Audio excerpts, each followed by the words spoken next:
Yeah. Most high in there.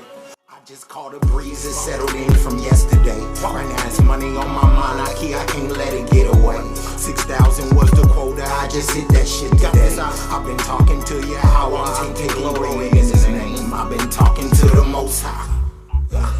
I've been talking to all holy people unto the Lord thy God. Been talking to the Most High. The Lord thy God had chosen me to be a special people unto himself.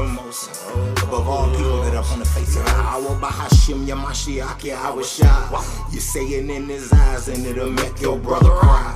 84 rounds in his body surely make your nigga die. But you reminded me he's a Hebrew, it'll make your brother rise. Tell him lift up his head and put that rulership in his mind. Tell him read it for himself, otherwise the blind leading the blind. You gotta tighten up your hustle if you got to move at night. Just know the white folks on your neck and you gon' really have to fight.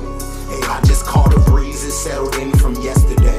Right now it's money on my mind, I can't let it get away. 6,000 was the quota, I just hit that shit today. I've been talking to you how I'm taking glory in his name. I've been talking to the Most High. Hey, I've been talking to the Most High. Yeah, I've been talking to the Most High. Yeah, I've been talking to the Most High. Talking to the Most High.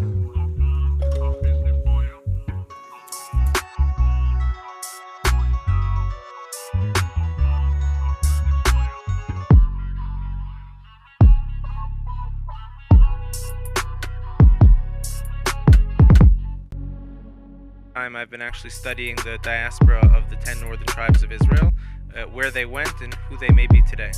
Right, so there's one traditional myth that the 10 lost tribes are just over some mythical river somewhere and will one day be rediscovered. So that we can dismiss. And then there's the more common view, they're just scattered and gone to history. In your view, having looked at this over a decade now, what's the reality? Right. Well, first of all, there's two things here. We have the actual literal descendants of these humans who went to exile, and we discussed today the actual descendants of these 10 tribes. And we know around 722 before the Common Era, the Assyrian kingdom exiled towards the Far East the 10 northern tribes of Israel. Your viewpoint, what would make someone a legitimate Israelite or Jew?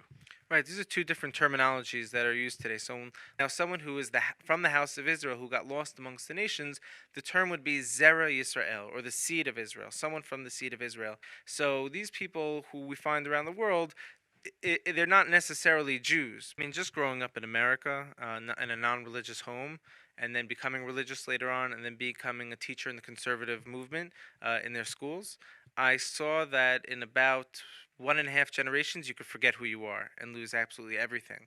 So the fact that a tribe who's, all the way on the other side of the world is nothing wrong with them. They went into the exile.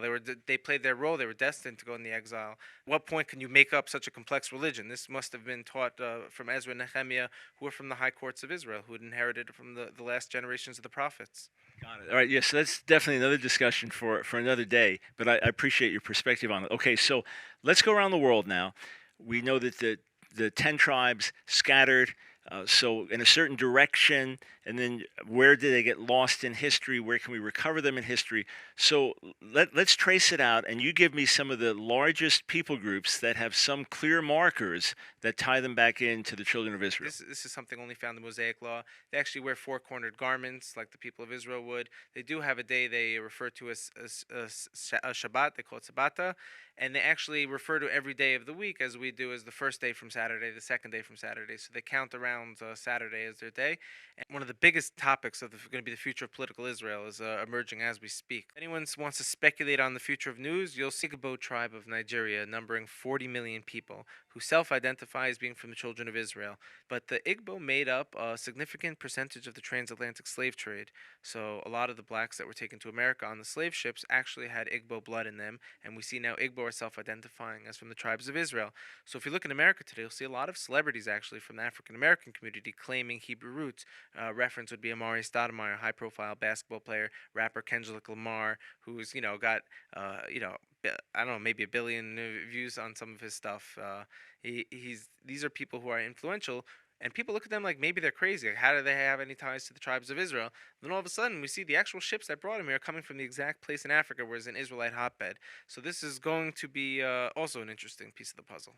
I recently became friendly with a black Messianic Jew, and he was educating me on the black Hebrew Israelite movement. So I just knew that as some kind of cult that says the white man is the manifestation of Satan and that they're the original Israelites, and Jews like you and me, we are fake Jews, etc. And this felt, but I didn't have a lot of information or history because I'm so much outside of that community. So this fellow's historian. He's well educated in these areas, and he's going through the whole history where they came from in Africa and identifying as black Jews or black Israelites. And then he said that these then began to expand it to say all blacks are the real Israelites and the whites are not. So you're saying then, as far as you can tell, you can trace footsteps that can say, here's how we got from here. Well, it's a little bit of both. I mean, the Igbo tribe in Africa claims to be the descendants of the Judeans who fled into Egypt at the time of Gedaliah. This was also around the time of destruction of the temple. There was a verse. I'm not. Memory's not the best, but there's a verse that says they fled into Egypt and they stayed there and they didn't come back to Israel. So they claim to be the travelers of those communities. Now, one of the mysteries of the tribes we're going to get into when we speak about the Silk Road right now is, are these the descendants of 100,000 Israelites, or are they the descendant of one Israelite? And the answer is almost irrelevant because there's no way to really understand or fully know that at this point in time.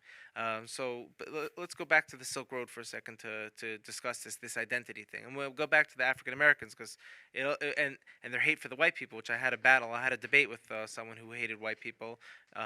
We had to get on the same page.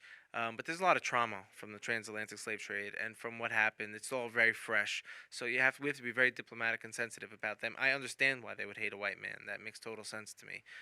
All right, so heard about this a lot. Oddly enough, from Gentile Christians, and it seems very real to them. It doesn't seem like someone putting on something foreign, but rather putting on something native to them. So I've heard about this a lot.